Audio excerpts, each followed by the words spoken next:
I was 16 with $63 and a rusted metal shell I bought for 15. They said I'd freeze. They said I'd starve. But I had my grandfather's journal, and buried in its pages was something more valuable than money, a map to survival.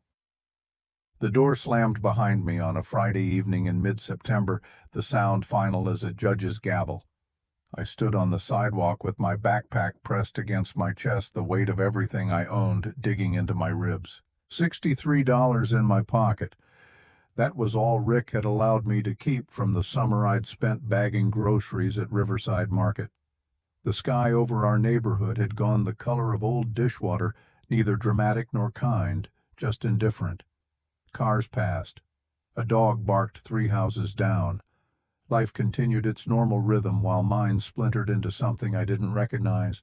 I waited 30 seconds, maybe a minute, thinking the door might open again, thinking my mother might call my name.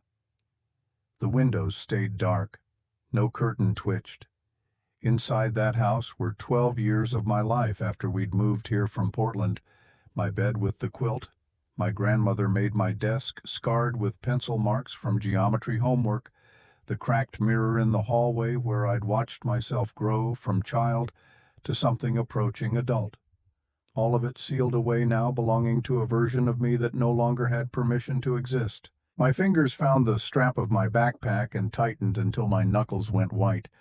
The pain felt distant, like it was happening to someone else. Shock, I'd learn later, has a way of disconnecting you from your body. A mercy, maybe, or just your brain's last-ditch effort at protection. I started walking. Not because I knew where I was going, but because standing still made me smaller. The reason I'd been thrown out wasn't complicated.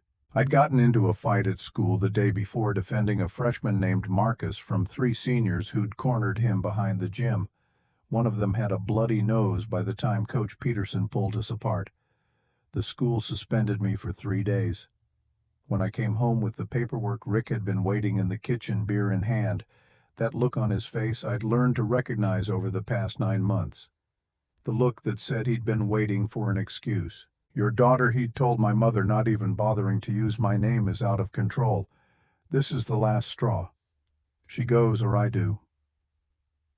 My mother had stood by the sink, hands in soapy water, and said nothing.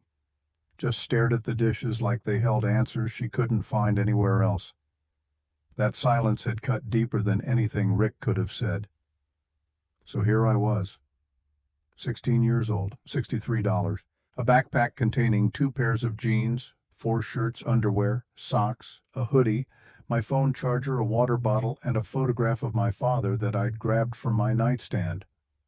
The photograph was from before the accident on Interstate 5 that took Daniel Bennett from us when I was 12. Before my mother, hollowed out by grief, had met Rick Callahan at some support group she'd stopped attending after the 3rd session. Before Rick had seemed kind and gentle during the courtship, only to reveal something harder and meaner once the wedding rings were on. I'd loved my father in the uncomplicated way children love their parents when life is still mostly safe. He'd worked construction, come home tired, but never too tired to ask about my day, taught me how to skip stones at Mirror Lake and how to check the oil in our old Subaru. Simple things, foundational things. When the semi-truck crossed the median and hit his pickup, it had felt like the ground itself had given way beneath our family. My mother had tried. I believed that then, and I believe it now.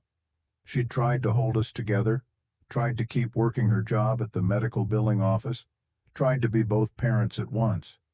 But grief is exhausting, and loneliness makes people vulnerable to the wrong solutions. Rick had seemed like stability, a steady paycheck, a man willing to take on a widow and her daughter.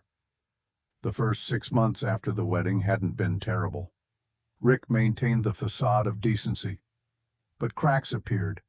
The way he'd comment on how much food I ate, how he'd changed the Wi-Fi password and made me ask permission to use it, how he'd started talking about my father in the past tense with a tone that suggested Daniel had been foolish, reckless, somehow deserving of what happened.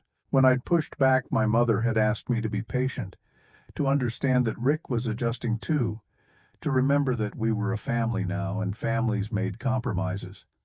I'd compromised myself, nearly invisible, until yesterday when I'd chosen Marcus over my own safety, over the fragile peace I'd been trying to maintain. Some part of me had known even as I shoved that senior away from Marcus that this would be the end, that Rick would use it, that my mother would let him. Night came fast in late September. By the time I reached the older part of town near the shuttered lumber mill, the temperature had dropped and my breath made small clouds in front of my face. I found a spot behind the Greyhound station where the building blocked most of the wind and sat with my back against brick still warm from the day's sun. This was my first night without a roof that belonged to me. The concrete was cold through my jeans. Every sound felt amplified and threatening. A bottle rolling in the parking lot. Voices raised in the distance, the pneumatic hiss of a bus door closing. I pulled my hoodie tight and tried to make myself small in the shadows. Sleep came in fragments. 20 minutes dozing off, then jolting awake at the sound of footsteps. 30 minutes of exhausted unconsciousness, then shivering so hard my teeth chattered. By the time gray light started seeping into the sky, I felt hollowed out ancient, like I'd aged a decade in those few hours. Saturday morning, I walked to the Quick Mart 3 blocks away and bought 2 packets of instant noodles and a bottle of water. The clerk, a tired-looking woman with graying hair, barely glanced at me. I counted out exact change, $2.63, and left with my remaining $60 in change. Outside, I ate the noodles dry, straight from the package, the salt and starch turning to paste in my mouth. They tasted like cardboard and desperation, but my stomach had been growling since midnight. I tried calling my friend Jenna. The phone rang 4 times before going to voicemail. I didn't leave a message. Tried another friend, Marcus, the one I'd defended, but his mother answered, and her voice went tight when I asked for him. "We think it's best if Marcus focuses on school right now," she said, which was code for, "We don't want our son involved with the violent girl who got suspended." By Saturday night, I'd found a different spot behind an old warehouse near the industrial area where Pine Ridge turned into something resembling countryside. Fewer people, fewer lights. Just rusted fences and buildings with broken windows, and the kind of quiet that felt like held breath. I spread my hoodie on the ground and lay down with my backpack as a pillow, staring up at stars I'd never noticed when I had a ceiling between me and the sky. The second night was worse than the first. Colder, longer. My body couldn't seem to regulate its temperature, shivering one moment, sweating the next, then shivering again. Hunger had moved past, growling into a hollow ache that made my head feel light and strange. I kept thinking about the refrigerator at home, the one that wasn't home anymore. All that food I'd taken for granted. Sunday I walked, no destination, just movement, because sitting still meant thinking, and thinking led nowhere good. My phone battery was at 15%, and I had no way to charge it, so I powered it down to save what little remained.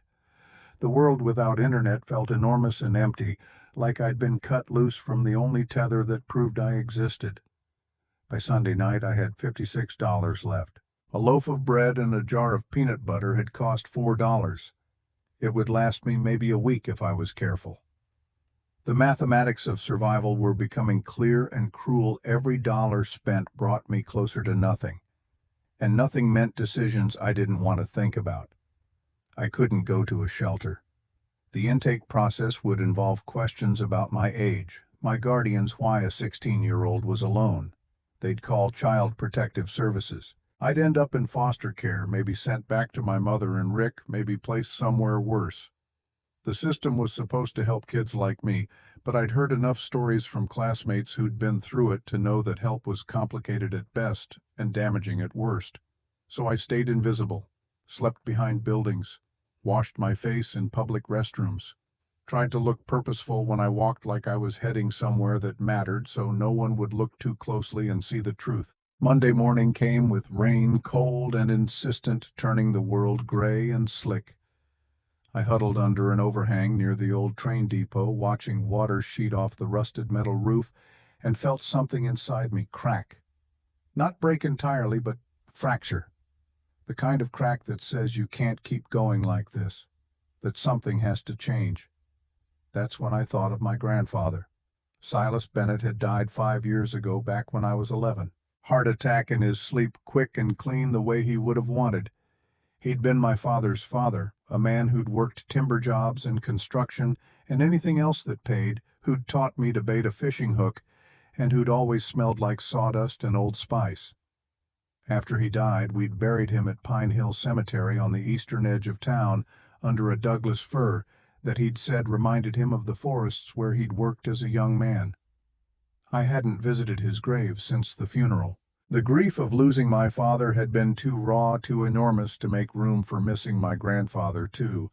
But now, soaked and shivering and running out of options, I thought about him with sudden clarity. Silas had been a survivor. He'd grown up poor, worked his way through the Depression-era stories his generation told, built a life from almost nothing. If anyone's ghost could offer guidance, it would be his. The cemetery was a 40-minute walk from the depot. By the time I arrived, my jeans were soaked through and my sneakers squelched with every step. The rain had eased to a drizzle, but the sky remained low and threatening. Pine Hill Cemetery sprawled across 3 acres of gentle hills, headstones in uneven rows dating back to the 1890s. I found my grandfather's grave near the eastern fence, the stone simple gray granite with his name dates and a single line he built with his hands and loved with his heart. I stood there dripping, looking at those words, and something in my chest loosened, then tightened, then loosened again. I crouched down, placed my hand flat against the wet grass, and whispered the first thing that came to mind. "I don't know what to do, Grandpa. I'm lost." That's when I saw it. The ground near the base of the headstone looked disturbed. Not fresh dirt, but not old either, sometime in the past few months maybe. A small section, maybe 18 inches square, where the grass grew thinner, the soil slightly mounded. My hands were digging before my brain caught up to what I was doing. The earth was soft from rain, giving way easily. 6 inches down, my fingers hit something hard. Metal. I scraped away mud until I could see the edges of a rectangular box, the kind used for important documents or keepsakes. Rusty hinges. A simple latch, no lock. I pulled it free and sat back on my heels, rain dripping off my nose, heart hammering. The box was maybe 10 inches by 14, 3 inches deep. Heavy. When I wiped mud from the lid, I could see scratches on the metal that might have been deliberate, might have been words worn smooth by time. The latch opened with a screech of corroded metal. Inside, wrapped in layers of plastic and cloth to protect against moisture, were 3 things: a leather journal, aged and cracked but intact, a hand-drawn map on heavy paper, the lines faded but still visible, and a pocket watch, silver tarnished but beautiful, with initials engraved on the back, S.B. My hands were shaking as I opened the journal. The first page, written in my grandfather's blocky handwriting, stopped my breath. To my Laurel Grace. If you're reading this, you need what I learned. The land provides for those who don't give up on it. I buried this here so you'd find it when you needed it most. Your daddy knew where it was, but I reckon if you're reading this, Daniel's gone and you're alone. I'm sorry for that, sweetheart. Sorrier than words can say. But you're a Bennett, and we don't quit. We adapt. Turn to page 47. Start there. All my love. Grandpa Silas. My vision blurred. Rain or tears or both. I flipped to page 47 with fingers that could barely grip the paper. The page held a detailed sketch of a curved metal structure, dimensions noted in precise handwriting. Beneath the drawing, an address, Old Pine Ridge Industrial Lot 7. And a note, built this in 87. Lived there 2 winters before your grandma forgave me. If you need shelter, it's yours. No one wants it. No one will stop you. Quonset hut, the label read. Government surplus, iron and stubbornness. I sat in the rain reading those words over and over until they burned into my brain.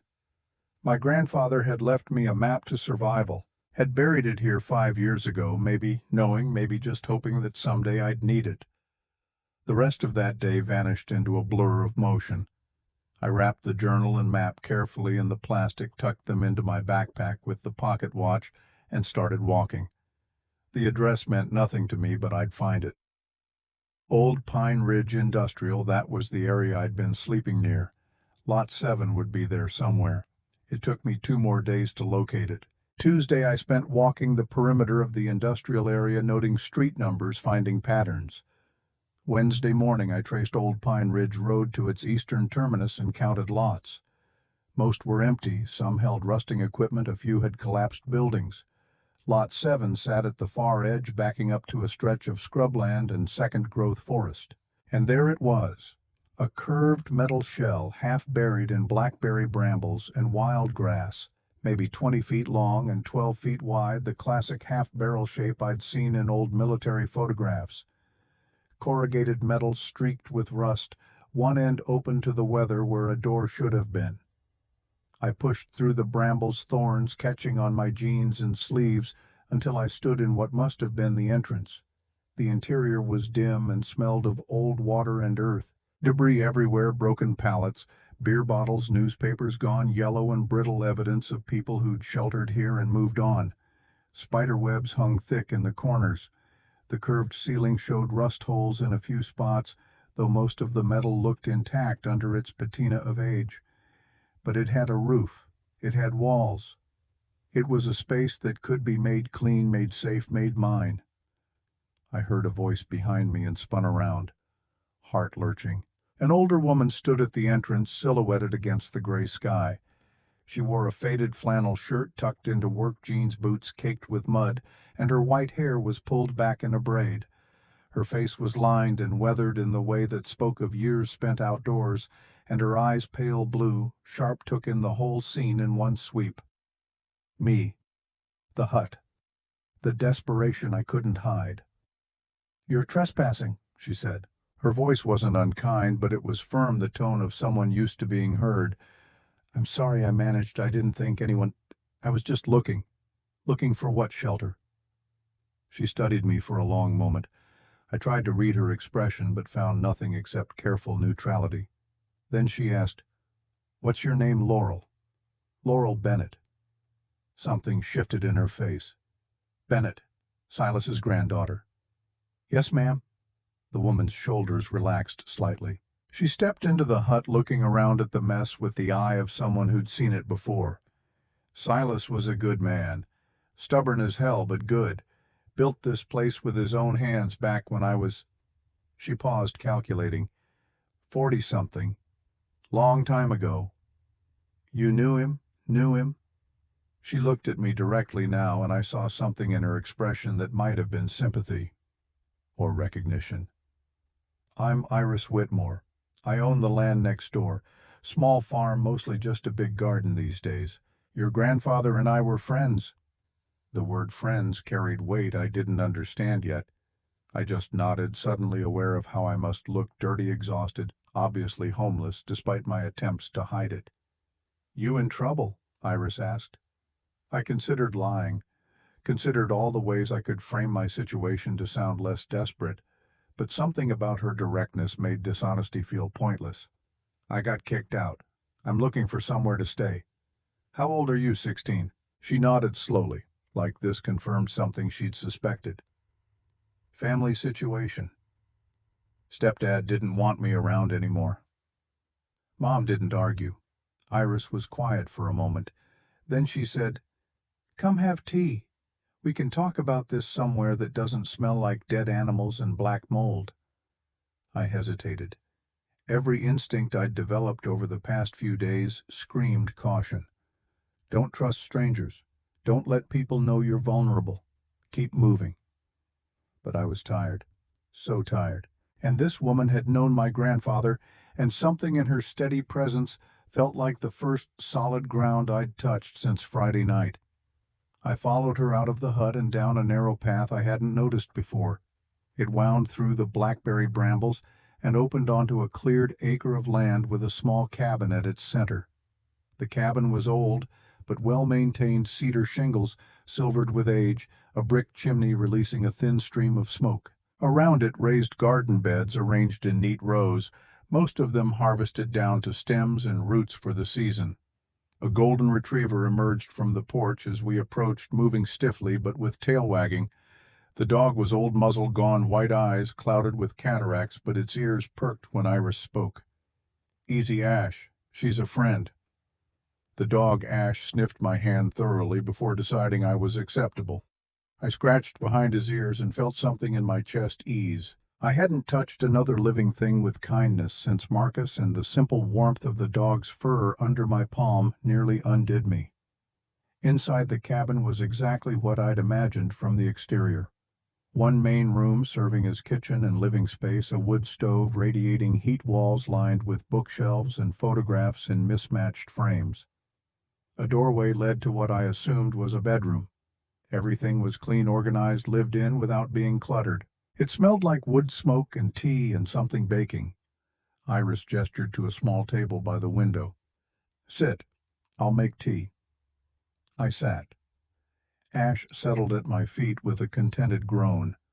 Through the window I could see the garden beds, and beyond them, barely visible through the trees, the curved metal roof of the Quonset hut. Iris moved with practiced efficiency, filling a kettle and setting it on the wood stove, pulling down mugs and a tin of loose tea. She didn't ask me questions, just let the silence stretch comfortable and undemanding. When the tea was ready, something herbal that smelled of mint and chamomile, she sat across from me and wrapped her hands around her mug. The steam rose between us. "How long have you been on the street?" she asked. "Since Friday." 4 days. 4 days. She sipped her tea. "And you found the hut?" How I pulled out the journal, unwrapped it carefully, and showed her the first page. Iris read my grandfather's words with an expression I couldn't decipher. Then she smiled just slightly, as if remembering something private. He always was a planner, liked to think ahead. She turned to page 47, looked at the sketch and notes. "This drawing is better than what he worked from originally. He must have refined it. You were there when he built it." She nodded. "Late summer of 1987. He showed up one day with a trailer full of surplus metal and a wild idea about proving he could live independently. Your grandmother Ruth, lovely woman, had thrown him out temporarily. They'd had some argument about money or pride or both. Silas was too stubborn to apologize and too stubborn to fail, so he built that hut and lived in it for 2 winters. What happened? She took him back, eventually, but not before he nearly froze to death the first winter." Her voice carried a mix of fondness and exasperation. "He didn't know anything about insulation or heat retention, just figured the metal would be enough. It wasn't." Iris stood and walked to a shelf, pulling down a photograph in a simple wooden frame. She handed it to me. The image showed a younger version of her, maybe early 50s, standing next to my grandfather. They were both grinning, holding coffee mugs, with the Quonset hut visible in the background, looking newer, less overgrown. "November 1987, Iris said. "I'd just brought him soup and blankets for the 3rd night in a row. He finally admitted he might need help." I stared at the photograph. My grandfather looked happy, alive, more real than the fading memories I carried. "He talked about you sometimes," Iris continued, "after he moved back in with Ruth. Said you were smart, stubborn like him, that you'd do something important someday." She paused. "I'm guessing he didn't know it would be this." "I don't know what this is yet. Survival. That's always the first step." The tea warmed me from the inside out, or maybe it was just the cabin, the stove, the presence of another human being treating me like I mattered. I felt the exhaustion of 4 days catching up all at once, the adrenaline that had kept me moving finally draining away. "The hut is on county land," Iris said. "Technically abandoned property. There's been talk of developing this area for years, but it never happens. Budget issues, zoning disputes, bureaucracy." She looked at me directly. "If someone wanted to claim that hut, restore it, make use of it, I don't think anyone would stop them. How would someone claim it? There's an auction coming up. End of this month. County sells off abandoned structures for salvage, usually just contractors looking for scrap metal. If you could register and bid, you might get it for almost nothing. I don't have much money." "How much do you have?" I hesitated, then told the truth. $52. Iris smiled. "That might be enough." The next week passed in a strange limbo. Iris let me sleep on her couch after I promised I wouldn't run off without telling her. She fed me actual meals, soup, bread, eggs from her chickens, and didn't ask invasive questions about my plans. Ash seemed to accept me as part of the household, following me around the cabin and garden with his patient, arthritic devotion. During the days I cleaned out the Quonset hut, hauled debris, swept dirt, knocked down spider webs until my arms ached. The physical work felt good, purposeful. Each piece of trash I removed was one step closer to something that might resemble shelter. Iris helped when I asked, but mostly let me work alone, respecting that I needed to do this myself. Sometimes she'd bring lunch and we'd sit on overturned buckets eating sandwiches, and she'd tell me stories about my grandfather, how he'd helped her fix her roof after Raymond, her husband, had died 8 years ago, how he'd brought vegetables from his garden every summer, how they'd argued about politics and woodworking techniques and whether blackberry jam needed that much sugar.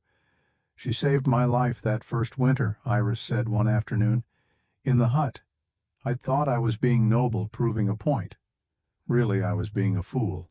Your grandmother was right about that. But Iris showed up with soup and blankets and common sense, and she didn't make me feel stupid for needing help. I looked up from the section of floor I was scrubbing. Why did you help him? Because people shouldn't freeze to death over pride. She said it simply, like it was the most obvious thing in the world. And because I was lonely. Raymond had just died. The house felt too big and too quiet. Taking care of someone else gave me a reason to get up in the morning. I understood that. The need to be needed. The way purpose could pull you forward when nothing else would. The auction was Saturday, September 30th. Iris drove us in her old pickup truck, Ash riding between us with his head on my lap. The county auction yard was a gravel lot surrounded by chain-link fence filled with old farming equipment, stacks of salvaged lumber, and various structures deemed no longer useful to anyone. A bored-looking clerk sat at a folding table with a clipboard and cash box. Maybe 20 people milled around, mostly men in work clothes who looked like contractors. I felt out of place and obvious, a teenage girl in a borrowed jacket, but Iris walked me up to the table with such confidence that the clerk barely looked twice. Registering to bid, he asked, "Yes, sir," Iris answered before I could. "Lot 7, the Quonset hut." The clerk flipped through his papers. "That one's been sitting for years. Minimum bid's $10. If you want it, you'll probably get it." My heart hammered against my ribs. $10. I had 52. I could do this. The auction started at 9 and moved through lots with mechanical efficiency. Old tractors went for scrap metal prices, lumber sold by the board foot. When they got to lot 7, only 2 people raised their hands, me and a contractor who looked bored. $10, the auctioneer called. I raised my hand. 15. The contractor raised his. My throat went dry. 20. I called out, my voice steadier than I felt. The contractor glanced at me, then at Iris, then back at the auctioneer. He shook his head. "Going once, twice, sold to the young lady for $20. The relief hit me so hard I had to sit down on the bumper of Iris's truck. I'd done it. For $20 less than a tank of gas, less than a week's worth of food, I'd bought myself a shelter. It was damaged and ancient and barely qualified as a building, but it was mine. Iris squeezed my shoulder. "Your grandfather would be proud." I looked up at her, this woman who'd known my grandfather, who'd saved his life, who was now helping me in ways I couldn't fully articulate. The tears came before I could stop them, hot and sudden, all the fear and exhaustion and desperate hope of the past week pouring out in messy, shuddering sobs. Iris didn't try to stop me, just kept her hand on my shoulder solid and warm while I cried. Ash pressed against my legs, offering the comfort only dogs can give, uncomplicated, unconditional. When I could finally speak, I managed to say, "I can't pay you back. For the food, the couch, everything. Not right away. Don't worry about that. But I should, Laurel." She waited until I looked at her. "Listen to me. You can't live in that hut alone. Winter's coming. You're 16. You don't know what you don't know yet. I know I don't have a choice. You do have a choice." She pulled back slightly, meeting my eyes with that steady, uncompromising gaze. "Here's what I'm offering you. Help me with my garden. The harvest work, the winter prep, the spring planting. In exchange, I'll help you make that hut livable. We'll do it together following your grandfather's notes. I'll teach you what you need to know, and you'll have a place to sleep while we work on it." "Why would you do that?" "Because your grandfather helped me when I needed it. Because I'm 71 years old and that garden's getting too big for me alone. Because—" She paused, and for the first time I saw something vulnerable in her expression. "Because I've been alone in that cabin for 8 years and I'm tired of it. Raymond would have wanted me to help someone, to not let loneliness turn me bitter." I thought about her offer. Thought about the alternative, trying to survive in an unfinished metal shell as temperatures dropped, scrambling for food and warmth and the knowledge I didn't possess. Thought about pride versus survival. "I don't want to be a burden," I said quietly. "Then don't be. Pull your weight. Show up. Work hard. That's all I'm asking." It wasn't charity she was offering. It was a trade. Respect for respect. Labor for knowledge. Two people who'd both lost something, finding a way to build something new from the wreckage. I wiped my face with my sleeve and nodded. "Deal." Iris smiled, and it transformed her whole face, made her look younger, lighter. "Good. Now let's go home and figure out where to start. Your grandfather's journal says page 47 is the beginning. Let's see what page 48 tells us." We drove back to her land with the auction paperwork folded in my pocket, proof of ownership thin as it was. The Quonset hut waited for us, rusted and empty and full of possibility. I'd been homeless for 9 days. I'd cried more than I had since my father died. I'd learned that survival wasn't about strength or fearlessness, but about accepting help when it was offered and choosing to keep moving even when the path ahead looked impossible. Somewhere in the years before he died, my grandfather had buried a journal next to his grave, banking on the possibility that his granddaughter might need it. That act of faith, that gesture of love across time and death, had led me here, to this moment, to this woman who'd saved him and was now offering to save me. I thought about the first page of the journal. The land provides for those who don't give up on it. I was starting to understand what that meant.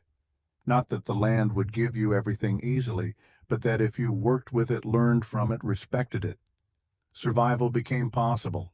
And maybe more than survival, maybe something like belonging. Part 2. Building and Learning.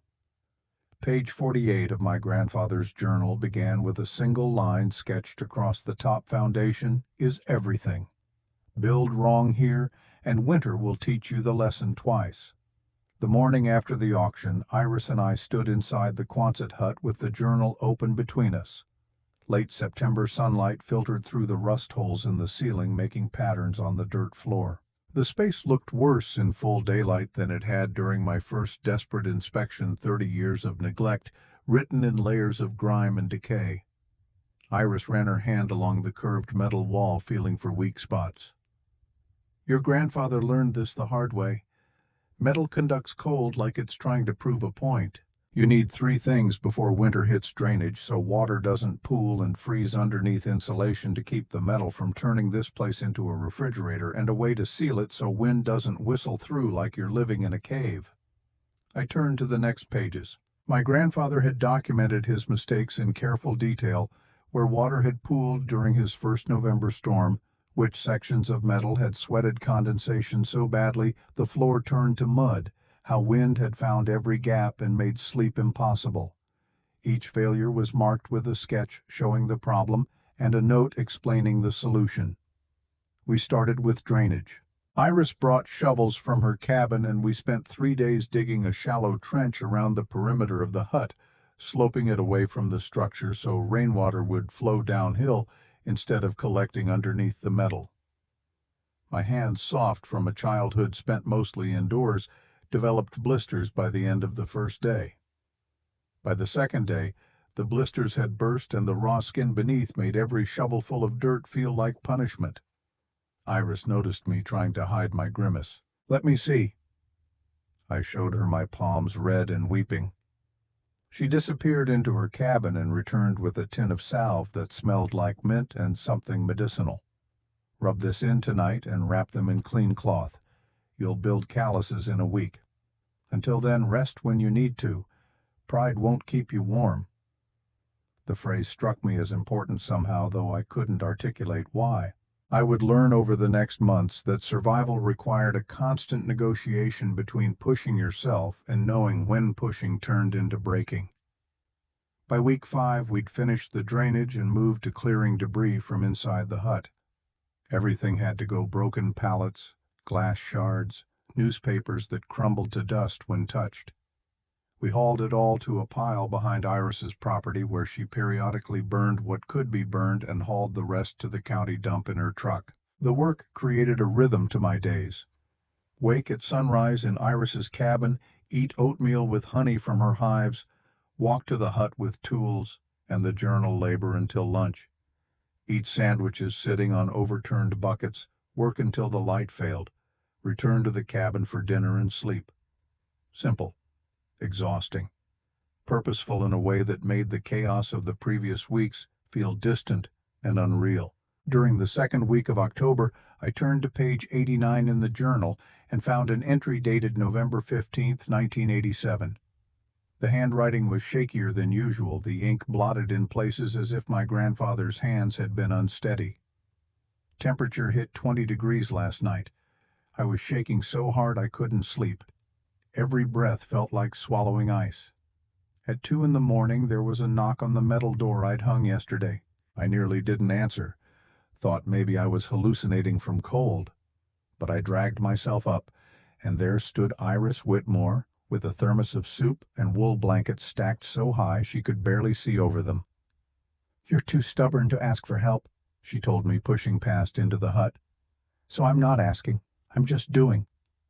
She stayed until I'd eaten the soup, chicken, and rice still steaming, and watched me pile on the blankets. Then she looked around at my pathetic attempt at insulation and said, "Tomorrow we're fixing this properly. You'll freeze to death before Thanksgiving if you keep trying to prove whatever point you think you're proving." I wanted to argue, wanted to maintain my pride, but my teeth were chattering too hard to form words. She saved my life that night. I swear when I have the means I'll repay her. Not with money, she'd never take it, but with presence, with showing up, with being the neighbor she was to me.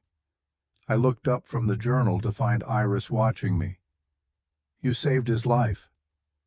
She shrugged, but something in her expression had gone soft. He was being an idiot. Someone had to intervene. The entry said you brought soup and blankets at 2 in the morning. Raymond, my husband, had died that March. Heart attack while mowing the lawn, sudden and complete. I wasn't sleeping well those months. Grief does strange things to your schedule. I'd been awake staring at the ceiling when I remembered your grandfather was out here trying to survive in a metal box with no insulation. Got up, made soup, grabbed every blanket we had. She paused. Saving him gave me something to do besides miss Raymond. Gave me a purpose. What happened after we insulated the hut together? Took us 2 weeks working every afternoon. He learned to accept help, and I learned that helping someone else can be its own kind of healing. Her voice was matter-of-fact, but her eyes had gone distant with memory. He repaid me for 40 years after that. Fixed my roof when it leaked. Split firewood every fall. Brought vegetables from his garden every summer. That's what neighbors do. That's what community means. The word community had never meant much to me before. In the suburbs where I'd grown up, neighbors were people you waved to while getting mail, not people who showed up at 2 in the morning with soup. But here on this forgotten edge of town where the industrial area bled into farmland community was apparently something different, something necessary. We spent the next 3 weeks following my grandfather's revised instructions for insulation. First came a layer of salvaged foam board Iris had acquired years ago for a project Raymond never completed. We cut it to size with a handsaw and fitted the pieces between the metal ribs of the Quonset structure, filling gaps with expanding foam from the hardware store. Then came a layer of heavy plastic sheeting to create a moisture barrier stapled carefully to prevent condensation from collecting on the metal. The work was tedious and precise. My hands learned the ache of repetitive motion, cutting, fitting, stapling, checking. But each section we completed made the interior of the hut feel more enclosed, more separate from the outside world. The transformation was incremental, but real. Money became a constant calculation. I'd started working at Riverside Market in early October, stocking shelves and running the register Thursday through Saturday. The owner, Dorothy Klein, was a woman in her late 50s with graying blonde hair and the kind of competence that came from running a business alone for 2 decades. Her husband had died young cancer, she mentioned once without elaboration, and she'd raised 2 sons while keeping the market profitable. She asked few questions when I applied, just looked at me with eyes that seemed to catalog every detail and said, "Can you show up on time and work without complaining?" "Yes, ma'am." "Then you're hired. $10 an hour paid weekly in cash. Don't steal and don't be rude to customers." The $40 I made each week felt simultaneously like a fortune and nowhere near enough. After setting aside money for food and materials, I tried to save what remained, building a small emergency fund in an envelope hidden in my backpack. $10 one week, 15 the next. The pile grew with painful slowness, but it grew. Vernon Shaw ran a small mechanic shop on the eastern edge of town, the kind of place that fixed whatever you brought in: cars, tractors, lawnmowers, anything with an engine. Iris knew him from the farmer's market where she sold vegetables in summer, and she'd mentioned to him that I was handy with tools. He appeared at the hut one afternoon in late October, a man in his early 60s with oil-stained hands and a limp from some old injury. Looked around at our work and nodded approvingly. "Iris says you're good at following instructions and not afraid to get dirty." "I guess so. I could use someone to help sweep up organized parts, maybe learn some basic repair work. $15 an hour, 3 afternoons a week." Interested. The math clicked instantly in my head. 3 afternoons at 4 hours each, 12 hours total, $180 a week. Combined with the market job, I'd be making over $200 weekly. Enough to buy materials, enough to save, enough to prove I could sustain this. "When do I start Monday?" Vernon turned out to be a patient teacher, the kind who showed you something once slowly, then let you try while he watched without hovering. He taught me how to change oil without making a mess, how to check brake pads for wear, how to diagnose common engine problems by sound alone. The work was completely different from stocking shelves, but I discovered I liked it. The logic of mechanical systems, the satisfaction of fixing something broken, the way Vernon treated me like someone capable of learning instead of a charity case. By mid-November, we'd installed a door on the Quonset hut, a solid wooden frame salvaged from a demolished house hung on hinges Vernon had lying around his shop. It didn't fit perfectly, and the gaps required weather stripping and careful shimming, but once it was in place, the interior temperature jumped several degrees just from blocking the wind. The water collection system came next. Page 112 of the journal detailed my grandfather's design: gutters made from halved PVC pipe attached to the lower edge of the curved roof, funneling rainwater into food-grade plastic barrels. Iris contributed 3 55-gallon drums she'd used for rainwater collection before her well was drilled, and we spent a weekend positioning them and connecting the makeshift gutters. The first rain after installation felt like a small miracle. I stood inside the hut listening to water plink and rush through the PVC, watching the barrels slowly fill with clean, clear rainwater, 165 gallons of storage, enough for drinking, cooking, washing, enough to make me less dependent on carrying jugs from Iris's cabin. Iris appeared in the doorway, her hair damp from the drizzle. "How's it working?" "Perfectly." I couldn't keep the pride from my voice. "Your grandfather would be pleased." She stepped inside and looked around at the transformation. "You've done more in 6 weeks than most people would accomplish in 6 months. We've done it." "No," she was firm about this. "I've helped. You've done the work. Don't diminish that." The correction felt important. I'd spent so much of my life being told I was a burden, a problem, someone who required management. Iris's insistence that I take credit for my own labor was a kind of permission I hadn't known I needed: permission to be competent, capable enough. Week 11 brought the discovery that would change everything. Iris asked me to help clean out her storage shed, a task she'd been avoiding for months. We pulled out rusted garden tools, bags of potting soil gone hard as concrete, stacks of clay pots in various states of breakage. In the back corner, covered with a tarp and surrounded by mouse droppings, we found a cardboard box. Iris went very still when she saw it. Inside the box, packed with protective foam and still sealed in its original plastic, was a solar panel. The label read, 100 watts polycrystalline, suitable for off-grid applications. I didn't know you had this. Iris touched the plastic wrapping gently, like it might dissolve under her fingers. Raymond bought it 3 years before he died. He'd been reading about solar power, getting excited about the idea of being less dependent on the grid. Kept saying we should install it on the cabin roof, use it to run lights and maybe a fan. She paused, and I heard the weight of loss in the silence. He died before we got around to it. I couldn't bring myself to look at it after that, so I packed it away. You kept it all this time. Couldn't throw it away. Felt like throwing away his dreams. She looked at me and something shifted in her expression. But keeping it in a shed isn't honoring anything. Take it. Use it for the hut. I can't take something your husband bought. Laurel.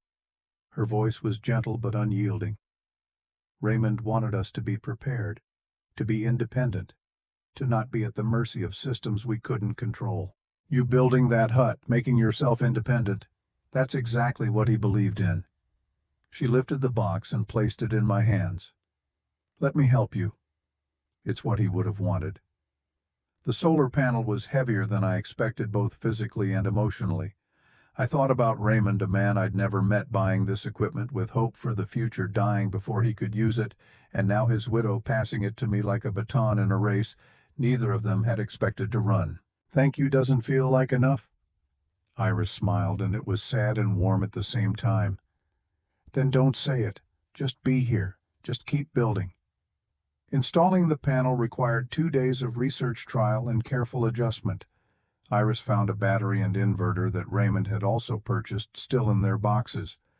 I downloaded instruction manuals on the library's Wi-Fi and studied them until the technical language started making sense. Vernon looked over the setup and helped me understand the wiring, explaining voltage and amperage in terms that translated to practical application. We mounted the panel on a wooden frame positioned south of the hut where it would catch maximum sunlight. Ran heavy gauge wire through a small hole we drilled in the metal wall. Connected everything to the battery and inverter following the manufacturer's diagrams with the kind of focus usually reserved for diffusing bombs. The moment I flipped the switch and the LED light fixture salvaged from Vernon's scrap pile blazed to life, I felt something crack open in my chest. Not break. Open. Like a seed splitting to let the first green shoot emerge. Iris had been standing in the doorway watching. When the light came on, her hand went to her mouth and her eyes filled with tears. I turned off the light and crossed to her, suddenly understanding that this wasn't just about electricity. It was about Raymond's dream finally being realized, about his purchases, finding purpose, about death not having the final word on what people build. We stood there in the doorway, this woman who'd saved my grandfather and was now saving me, and me, a girl who'd been homeless less than 2 months ago, and we cried together. Different grief, same need for light. December arrived with frost on the ground and breath visible in the morning air. Officer Dylan Martinez had been patrolling the industrial area more frequently, and it was only a matter of time before our paths crossed again. It happened on a Thursday afternoon while I was hauling scrap metal to Vernon's truck. The patrol car pulled up alongside the hut, and Martinez climbed out, his uniform crisp despite the cold. He was younger than I'd initially thought, maybe late 20s, with the careful alertness of someone still learning how to balance authority with compassion. Laurel Bennett. Yes, sir. He gestured at the hut. You've been working on this place. I own it. Bought it at county auction. I kept my voice steady, factual. Mm-hmm. He pulled out a small notebook. And where are you living? The question was a trap, and we both knew it. If I said the hut, he'd report an unaccompanied minor living in substandard housing.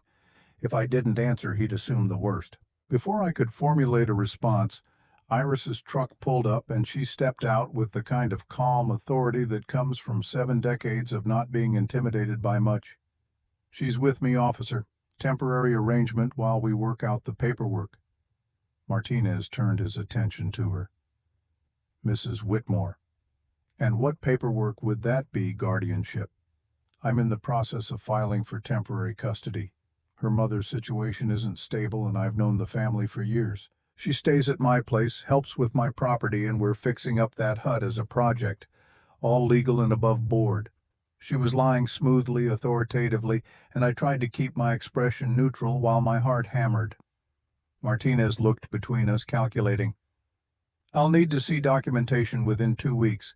If this is a legitimate guardianship arrangement, there should be paperwork filed with the county. I'll have it to you." He nodded slowly. "Make sure you do. Because if I find out a minor is living unsupervised in inadequate housing, I'll have to involve Child Protective Services. That clear crystal." After he drove away, Iris turned to me. "We need to actually file the paperwork now. I'd been hoping to avoid the bureaucracy, but Martinez is right. If you're going to stay here, it needs to be legal." "Will they approve it?" "Only one way to find out." The county office smelled like recycled air and desperation. We sat in plastic chairs, waiting for our number to be called, surrounded by people navigating their own crises. Custody disputes, housing assistance applications, proof of identity for those who'd lost everything. I was just one more lost kid in a system designed to process lost kids efficiently. When our turn came, Iris presented our case to a tired-looking caseworker named Patricia Donnelly. She listened with the practiced neutrality of someone who'd heard every variation of family disaster and no longer found any of them surprising. "How long have you known the minor?" "I knew her grandfather for 40 years. I've known Laurel since she was small, though we lost touch after her father died. When I learned her current home situation had become untenable, I offered to help." Patricia looked at me. "Why can't you stay with your mother?" I chose my words carefully. "My stepfather and I don't get along. My mother chose to prioritize her marriage over my safety." Patricia made notes on her form. "And you're currently staying with Mrs. Whitmore, helping with her property in exchange for room and board while we work on making the Quonset hut habitable. You're 16. You should be in school. I plan to pursue my GED. I can study while working and still meet the educational requirements." More notes. More questions about income, housing, stability, my health, my plans. The interview lasted an hour. At the end, Patricia leaned back in her chair and studied us both. "This is irregular. Guardianship usually involves relatives or licensed foster parents." Iris met her gaze without flinching. "Usually, but not always. Sometimes the system makes room for common sense." Patricia almost smiled. "I'm going to approve temporary guardianship for 6 months. That gives you both time to prove this arrangement works. But there are conditions. Laurel needs to be enrolled in an educational program, she needs regular medical checkups, and I'll be doing home visits to ensure the living situation is appropriate. Any problems, and we revisit this immediately." "Understood. Understood." We left with paperwork that made Iris my legal guardian until June. It felt surreal. This woman I'd known for less than 3 months now had authority over my education, my health care, my basic welfare. But it also felt right in a way I couldn't fully explain. Sometimes family isn't who you're born to, sometimes it's who shows up. The community that formed around us over the next months was small but real. Dorothy at Riverside Market started forgetting loaves of bread that were a day old, leaving them in a bag by the back door where I'd find them at the end of my shift. She never mentioned it, and I never thanked her, but the bread appeared every Saturday without fail. Vernon taught me advanced mechanical skills on Tuesday and Thursday afternoons, while country music played on his radio and the space heater in his shop fought against the December cold. He paid me in cash every Friday. Always exact change, always with a nod that acknowledged work completed rather than charity extended. Pastor Elwood from First Baptist Church appeared one afternoon with his wife Constance, both of them carrying boxes of winter clothing. His church had a donation program, he explained, and they'd noticed I might benefit. The coats were good quality, barely worn. The boots fit. I tried to refuse on principle, but Iris gave me a look that said pride was a luxury I couldn't afford. So I accepted with as much grace as I could muster. Slowly, invisibly, I was being held. Not controlled or managed, but supported. These people, most of them strangers a few months ago, were choosing to show up, choosing to help. And I was learning that accepting help wasn't weakness. It was wisdom. By mid-January, the Quonset hut maintained an interior temperature 10 degrees warmer than outside without any additional heating. The insulation worked. The doors sealed. The water barrels stayed liquid even when ice formed on Iris's pond. I'd created something that could withstand winter, and the knowledge filled me with a quiet pride that felt more substantial than any grade I'd ever received in school. Iris and I fell into a routine of eating dinner together 3 nights a week. She'd cook something simple: stew, roasted chicken, pasta with vegetables from her freezer, and we'd sit at her table while Ash dozed by the wood stove and the world outside turned dark and cold. On one of those nights in late January, Iris pulled out a wooden box I'd never seen before. It was cedar polished smooth with age and handling about the size of a shoebox. She set it on the table between us with hands that trembled slightly. "There's something I want to show you." Inside the box were letters, dozens of them organized chronologically in bundles tied with string. The top bundle was labeled in neat handwriting, Raymond's last year. Iris lifted the bundle like it weighed far more than paper should. He knew he was dying. The doctor told him his heart was failing, that it could be a year or 5 years or tomorrow. So he started writing me letters, one for every week after he was gone, sealed and dated. She untied the string and pulled out the most recent one, opened the paper creased from repeated reading. "This is from last month. 8 years of letters, and I'm only this far through them." She handed it to me. "Read it, please." The letter was written in handwriting that matched the dates on the seed packets Iris used for her garden. Raymond's hand still present in these small artifacts. The paper was yellowed slightly, the ink blue. "My dearest Iris, if you're reading this, I've been gone long enough that you might be settling into the shape of life without me. I hope it fits better than it did in the beginning. I hope you're finding reasons to laugh, to get out of bed, to keep the garden growing. I'm writing this on a Tuesday afternoon in March, watching you through the kitchen window while you transplant tomato seedlings. Your hands move with such confidence, such knowledge. You've always known how to make things grow. Plants, our marriage, the community around us. It's your gift. When I'm gone, don't be alone. I know you'll want to. I know your first instinct will be to close the door and tend your grief like it's the only thing left worth cultivating. But grief is not a garden. It doesn't bloom. It just spreads until there's no room for anything else. Find someone who needs what you have to give. Love doesn't run out. It multiplies. Every kindness you extend to someone else is a kindness extended to me, to us, to everything we built together. Take care of the garden, and take care of someone who needs a garden too. All my love, always. Raymond. The paper blurred in my hands. I tried to speak, but my throat had closed around words that wouldn't come. Iris was crying silently across from me, tears tracking down her weathered face. "I think he sent you to me." Her voice was barely above a whisper.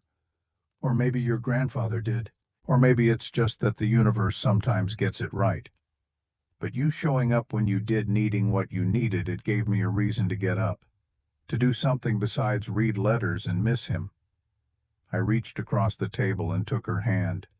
Her grip was strong despite the arthritis, warm despite the cold outside. "You're my family now." She squeezed my fingers. "You're mine too." We sat like that while the wood stove ticked and Ash snored and the January wind rattled the windows. Two people who'd been alone finding a way to be alone together, which was really just another way of saying family. The lessons Iris taught me over those winter months extended far beyond construction and survival. She showed me how to cook without recipes, adjusting ingredients by taste and texture until the result satisfied, how to sew a straight seam and mend torn fabric so the repair became nearly invisible, how to identify which vegetables in the freezer would keep longest and which needed to be used first. In late February, she pulled out a basket of yarn and crochet hooks. My grandmother taught me this when I was 7. Her grandmother taught her. It's a line of knowledge passed down through generations of women who needed something to do with their hands while they thought. She showed me how to hold the hook, how to tension the yarn, how to make the basic chain stitch that formed the foundation of everything else. My first attempts were clumsy, the stitches too tight or too loose, but Iris corrected me with patience that never felt like judgment. Every generation passes something down. Her hands moved steadily, creating a neat row of double crochet. "I'm passing this to you." The phrase settled into me like a stone dropped in still water ripples spreading outward. I thought about my grandfather's journal, about Raymond's letters, about this continuous chain of people trying to give the next generation tools for survival and meaning. Legacy wasn't about money or property. It was about knowledge, about showing up, about making sure someone else didn't have to learn everything the hard way. By the time March arrived, I'd made a scarf long enough to wrap around my neck twice. It was lumpy and irregular, but it was warm, and it was mine. Iris pronounced it excellent for a first attempt, which I knew was generous, but appreciated anyway. The garden preparation started in early March. Iris walked me through her beds, explaining which had grown what the previous season and why rotation mattered. Tomatoes couldn't follow tomatoes, or they'd deplete the soil of specific nutrients. Beans put nitrogen back that corn and squash removed.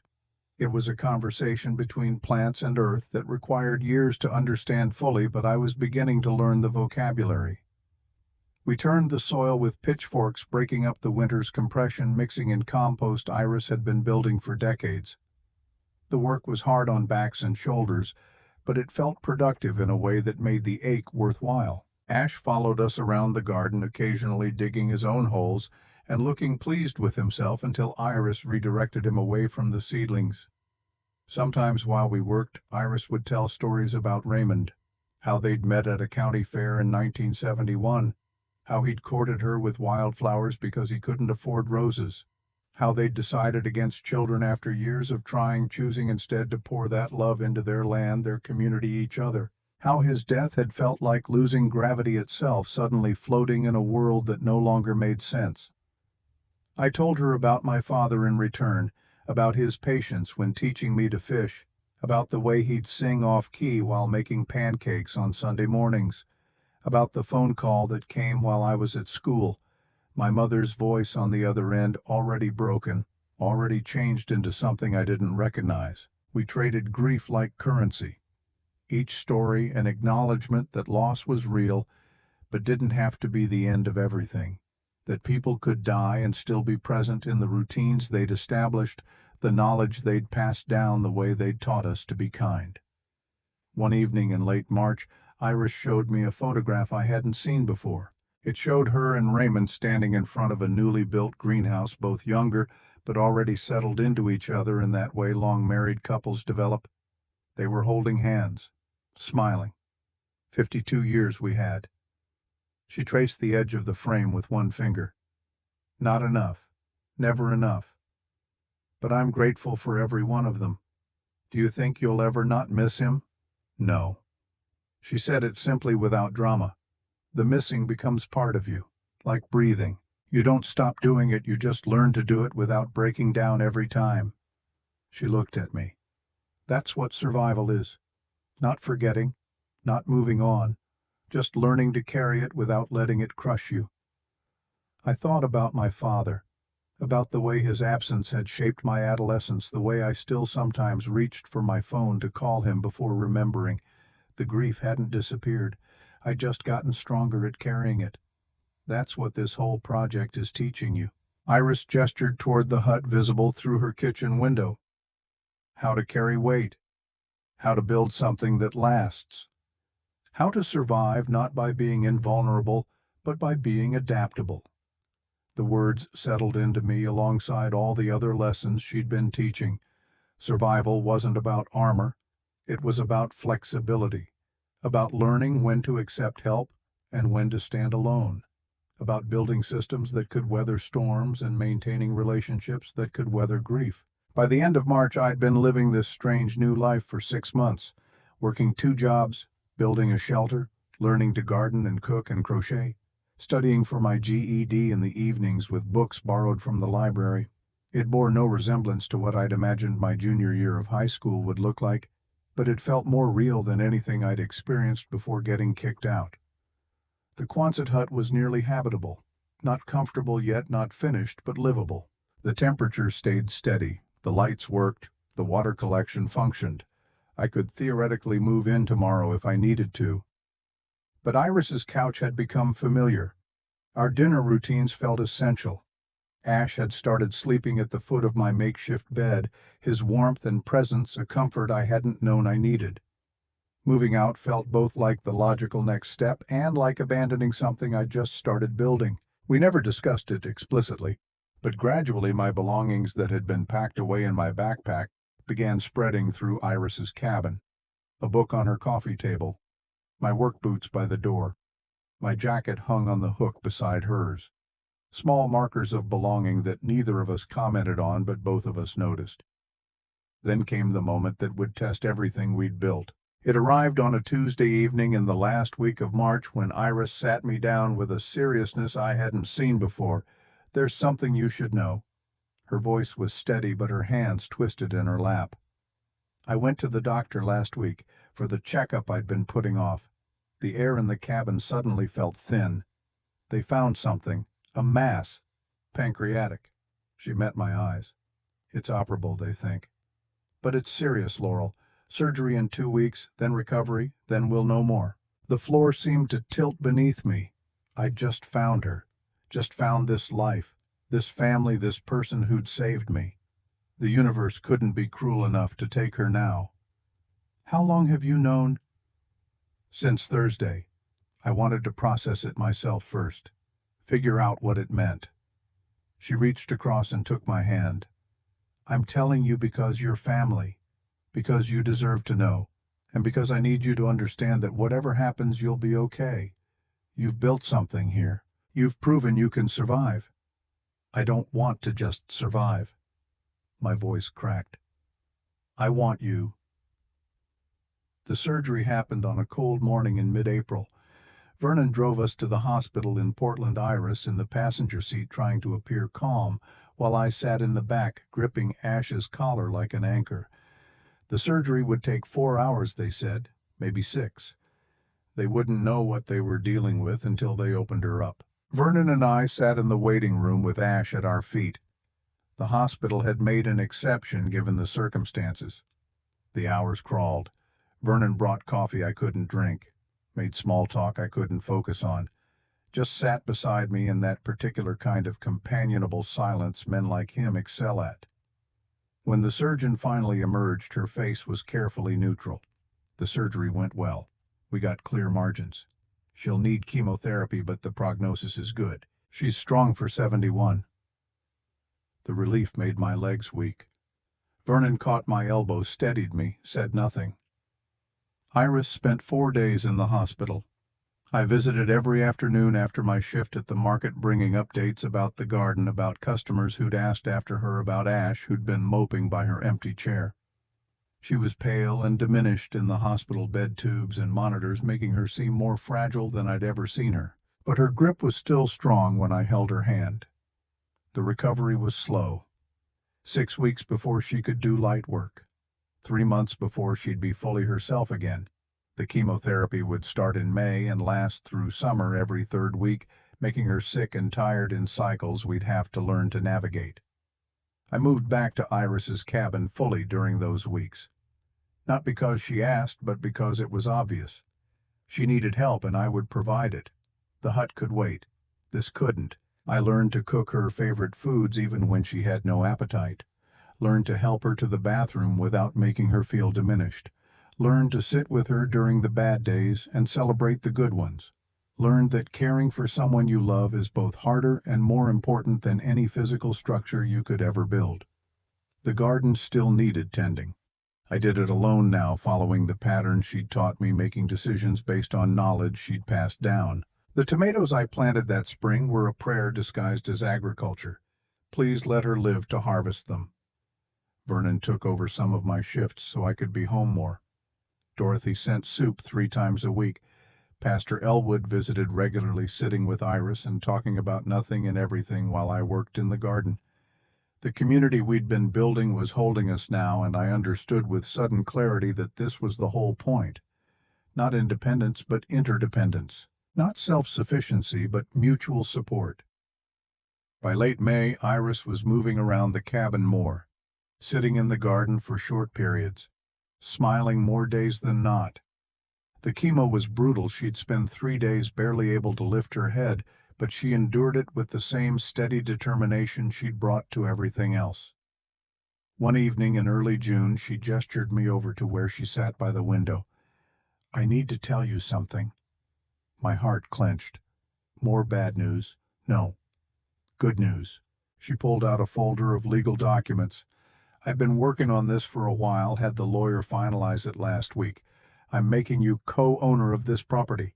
The cabin, the land, everything. Legal and binding. So if something happens to me, you're not left with nothing." Iris, let me finish. You've earned this, not just by helping me, but by building something real here, by proving you can turn wreckage into shelter. She pressed the folder into my hands. "This is your home. I want it recognized legally." The documents made it real.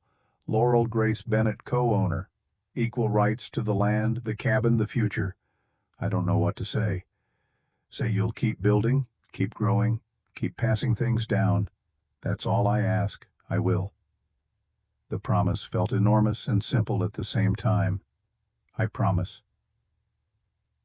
Tara, Part 3. Crisis and Belonging. The forecast came through on a Tuesday morning in early April the following year, crackling across Vernon's radio while I was organizing spark plugs. The meteorologist's voice carried that particular tension reserved for genuinely dangerous weather. Historic winter storm system moving down from Canada. National Weather Service has issued a blizzard warning for all of Western Oregon, expecting temperatures to drop to 12 degrees Fahrenheit. Wind gusts up to 60 miles per hour. Snowfall accumulation of 20 to 30 inches.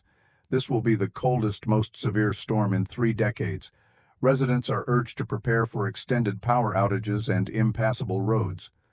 Vernon looked up from the engine he was rebuilding, grease streaking his forearms. "You got that hut ready for this?" "I think so. Everything Grandpa's journal said to do, we did. Thinking and knowing are different animals." He wiped his hands on a rag. "Better double-check your supplies. Storm like this, you could be stuck for days." I spent that afternoon going through the Quonset hut with the journal open to pages 145 through 152, my grandfather's emergency preparedness checklist. Insulation complete, door seals tight, water storage 165 gallons in the barrels plus 10 gallons in jugs for backup. Food, 2 weeks' worth of rice beans, canned goods, peanut butter. Firewood stacked against the north wall, enough for 10 days of the small wood stove Vernon had helped me install last month. Solar battery fully charged with backup candles and matches sealed in waterproof containers. The hut was ready. The question was whether I was. Iris found me running through the checklist for the 3rd time. Her boots crunched on the frozen ground outside, ash beside her, moving more stiffly than usual in the cold. She'd finished her chemotherapy 3 months ago and was declared in remission, but the treatment had aged her in ways that made my chest ache. "Weather's going to be bad." "I know. You planning to ride it out here? I need to test it. Need to know if everything we built actually works." My hands wouldn't stop moving, adjusting things that didn't need adjusting. "If it fails, better to know now than next winter when I might not have backup options." Iris studied me with that look she had, the one that saw past whatever I was saying to what I actually meant. "You're scared. Terrified. Good. Fear keeps you careful." She stepped fully inside, looking around at the space we'd transformed over 6 months. Then her expression shifted into something more resolute. "I'm coming with you." "What?" "No. It's too dangerous." "Exactly why I'm coming. We built this together. We test it together." Her voice left no room for argument. "Besides, Ash gets nervous in storms, and your place will be warmer than mine once the power goes out." The real reason hung unspoken between us. She didn't want me facing this alone, didn't want to sit in her cabin wondering if I was freezing or scared or hurt. And if I was honest, I didn't want to be alone either. "When does the storm hit tomorrow night? Then we've got time to bring over extra supplies." We spent Wednesday afternoon shuttling items between her cabin and the hut. More blankets, her cast iron soup pot, additional candles, Ash's bed and food, medical supplies from her bathroom cabinet. With each load, the hut felt less like a survival experiment and more like something approaching shelter for 2 people and a dog who'd somehow become my family. That evening we ate dinner at her table one last time before the storm. Iris had made beef stew thick with potatoes and carrots from her root cellar, and we soaked bread in the broth while the wind outside began picking up, testing the cabin's defenses. "Your grandfather nearly died during a storm like this." She broke the silence carefully, the way you handle fragile things. 18 years ago. Late March. Same kind of freak cold snap. The hut wasn't insulated yet. This was before we'd fixed it properly. Temperature